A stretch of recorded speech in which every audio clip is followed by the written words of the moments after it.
We had so much fun in our last hot lap video, we decided to do it again. This time we hijacked our buddy's modern muscle car with over 700 horsepower, all to answer the question, do you need a Hellcat Challenger?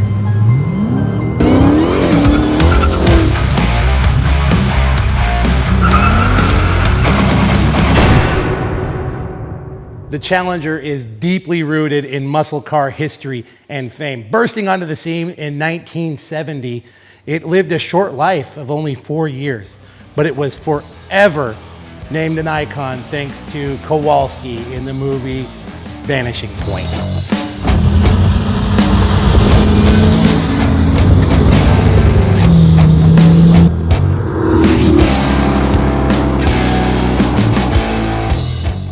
I have always admired the Challengers, but I have to be honest, I've never felt the need to drive one or to own one. So I'm really curious to see what this car is gonna bring us today.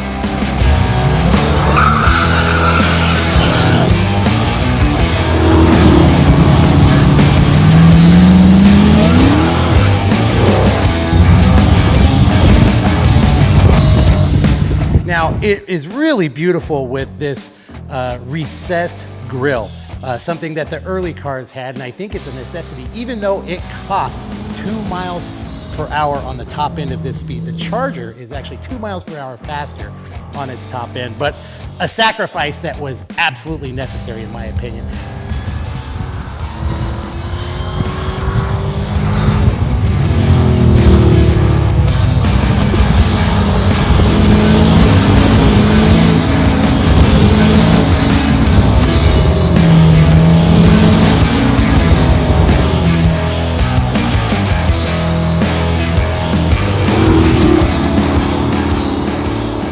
Now, in keeping with that theme, Dodge does a great job of balancing form and function here. When you've got a supercharged engine, heat is your worst enemy. So this car has these nice halo headlights on the outside. On the inside, there's also a functional halo light that conceals a cold air intake.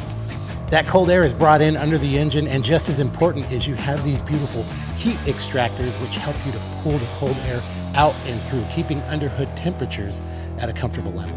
Now, when you have a car with over 700 horsepower, it's just as important to be able to put the brakes on. And Dodge has done a great job. They offer the largest brakes that have ever been offered on an American production car. You've got a 15.5-inch Brembo 6-piston disc brake on here.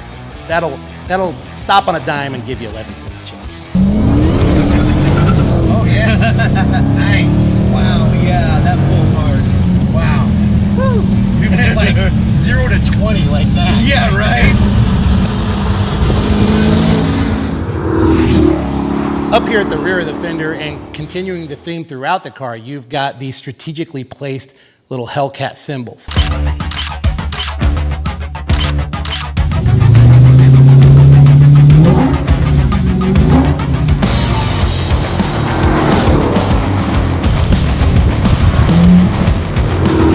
Dodge does a great job of considering your comfort and convenience with this car, with many simple touches, such as the windows that roll up and down just a little bit when you open and close the door. When you close the door, it rolls back up and it gets a tighter seal on the weather stripping, which brings less wind noise and a quieter, more comfy experience inside the car. Let's take a look inside. Now, as you can see, you've got this nice leather wrapped steering wheel, and you've got this beautiful tweed and leather seats. Again, we've got the Hellcat kitty here, letting us know that we are not in just an RT or an SRT even. SRT, by the way, I believe stands for Street Racing Technology, but you can confirm or deny that in the comments if you feel like it. We've got a beautiful shifter. You've got paddle shifters. I could go on and on about all the features of this car, but I'm not going to do that because that's not the purpose of today's video. Right off the bat, one of the things I love about this car is something that I hate about almost every new car. At 6'3" and being awkwardly built, Oh, right. it's such a challenge for me to get into a car, and this one was so easy. I could just like literally fall into it. And it feels like you're really hugged, right? I mean, the door frame's so low and everything, but that's just indicative of a good design.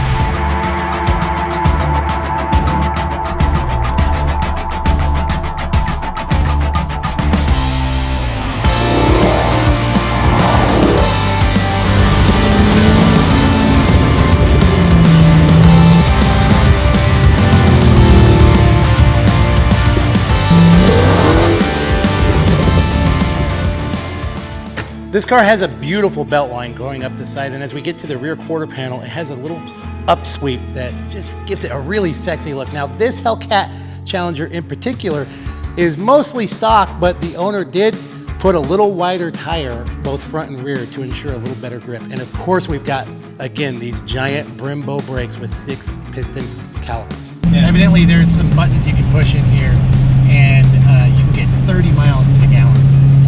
Yeah. Which is just insane to me.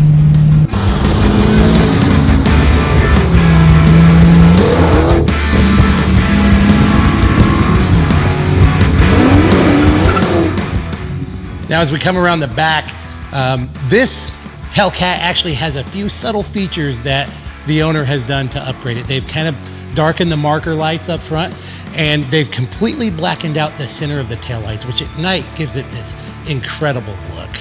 Let's see what's in the trunk here. Now, as you can see, there's ample room for a car that would have 700 horsepower. I mean, I'm actually really impressed so far with what Dodge has done with this Challenger.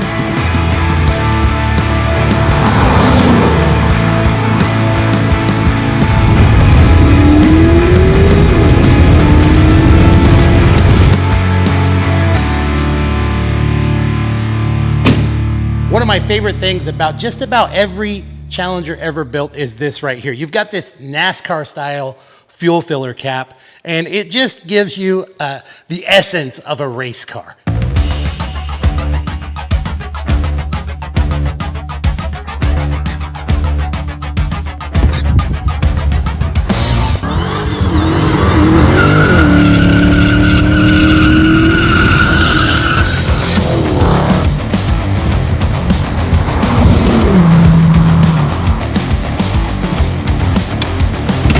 Again, this car is pretty much all original, but I really have to tip my hat to Dodge for doing a great job of presenting this package of a Roots supercharged Hemi. I mean, if that's not the thing that muscle car dreams are made of, then I don't know what is.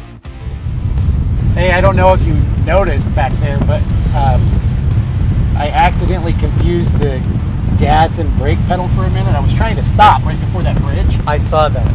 Oh, you did? Yeah, and I accidentally hit the gas instead of the brake. Mistakes will happen. But the cool thing is I accidentally set the new record for burnout for distance on that bridge there.